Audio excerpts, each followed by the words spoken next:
තෙරිපෑවල පෙනේ කියන පේජ් එකකින් කතා කරන්නේ මට මේක නම්බර් එක දුන්නේ අපේ මන්ත්‍රීතුමෙන්. දැන් ඔබතුමාගේ මට දැනගන්න ඕනි මෙතන මාරාන්තික උපාසයක් කියනවනේ. දැන් එතර මේක මොකක්ද ඒක වෙන්නේ කොහොමද කියලා දැනගන්න.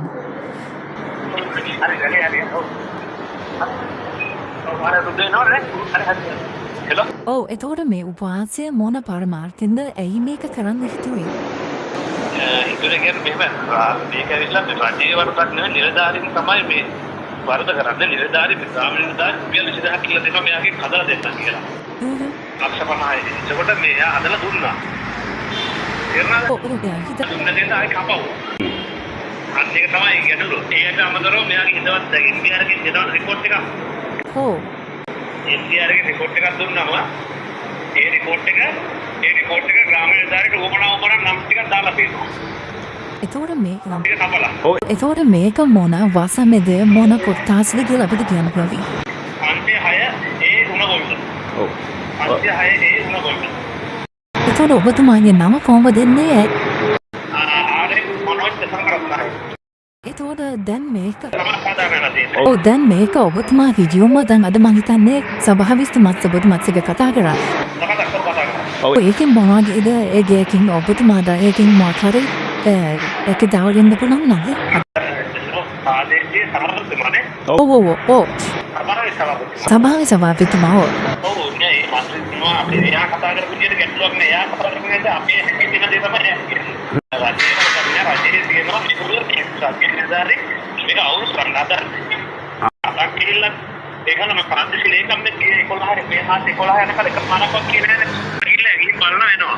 මේ කේස් එක පස්සමයි පස්සම ප්‍රාදේශීය ලේකම්තුමිය ඇවිල්ලා 11 වෙනිදා පොරොන්දු වුණා මෙහෙමයි හරි පළවෙනි එකේ තියෙනවා නම වලට දාලා දෙන්න කියලා. ඊට පස්සේ මෙතෙන් දැන් අප මාත් පොරොන්දුගේ හිටියේ. ඒ අවදාන කියලා. ඒකට එයා ඊයේ හරියට ග්‍රාම මෙයාවේ. වතුරක්ම හිටියන්නේ. ඒ මාර්ග මේ ප්‍රාදේශීය ලේකම්තුමිය විතරක් නෑ.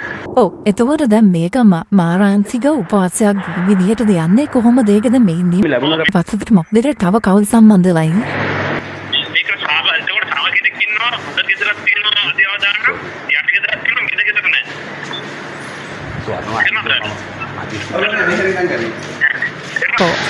ඔව් අනේ වගේ කියන ආලියට හැකිනවා වගේ ඉතුරු නම් තමයි දාලා තින්නේ අන්න එහෙම ටිකට් ලොකුත් තියෙනවා. ඒකට තව ගෙවල් ගොඩ තියෙනවා අපි හිත උදේට කට්ටියට ඉන්න කියලා කිව්වා.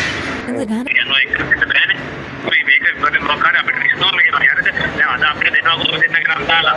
හරිද දෙකොල්ලගේ. ඒක අපිට එහෙම අවස්ථාවක් නෑ අපිට ඕනේ මොකක්ද පරීක්ෂණයක් පවත්වන්න. කියන්නේ මේ වෙනකල් ග්‍රාමීණ නිලධාරී ඒකට පදිංචි ඔව් ගෙවල් පොළ පදිංචි දෙවියන් ලක්ෂ 50 දීලා තියෙනවා.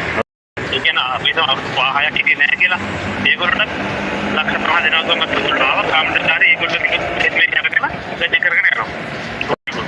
එතකොට මෙතන කී දෙනෙක් වගේ සම්බන්ධලා ඉන්නවද තනියෙන්ද? දෙන්නෙක් ඉන්නවා දැනට. දෙන්නයි තුන්දෙනා කිව්වොත් තමයි අපි ගෙවල් තුනක්ම තියෙනවා. ඉතින් අපිට අපි ඒවට එහෙම බලාපොරොත්තු නොවි ඔය කිව්වේ. ග්‍රාම සේවකයන් මේ කරන වැඩ පිළිවෙල අසාධාරණයි. එයා තමයි කිල්ලන්නේ. හරි බොහොම ස්තුතියි අපිත් එක්ක සම්බන්ධ වුණාට අපි නම් හම්බෙලා කතා කරමු. බොහොම ස්තුතියි. මගේ නම්බරේ ඕනනම් වැඩ මම මෙතන ඉන්න ඕනනම්. හරි බොහොම ස්තුතියි.